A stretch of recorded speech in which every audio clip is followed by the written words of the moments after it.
Chaque année, la littérature francophone touche plus de 320 millions de personnes dans le monde et représente un marché économique de 644 millions d'euros. Acteurs essentiels de cette diffusion culturelle et linguistique, les libraires déploient dans de nombreux pays, francophones ou pas, une énergie quotidienne pour partager le livre avec le plus grand nombre.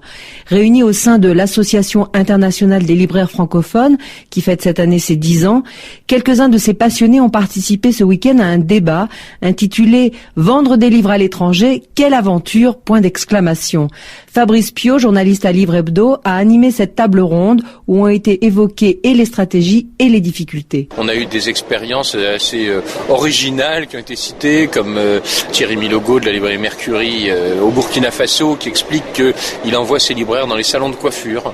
Ça paraît saugrenu, mais en fait, il a une argumentation très cohérente sur le fait que le salon de coiffure est un endroit où on passe un certain temps, et donc on a du temps également pour lire.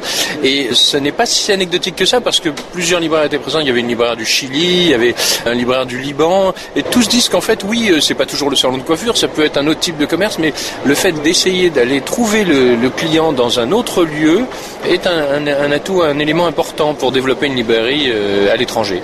Face au recul de la langue française dans le monde, au développement de la vente du livre sur Internet, les libraires doivent donc multiplier les initiatives pour satisfaire les lecteurs, une mission encore plus difficile quand on s'installe en terre uniquement anglophone, le défi que réussit pourtant Jacques Bernard qui a ouvert le forum en Australie. Monter une librairie francophone, c'est déjà difficile. Alors dans un pays anglophone, ça l'est encore plus. Il se trouve que la France et le français a quand même le vent en poupe en Australie, malgré tout ce qu'on pourrait croire, et qu'il y a beaucoup d'amoureux de la France. Et donc on surfe un peu sur cette vague.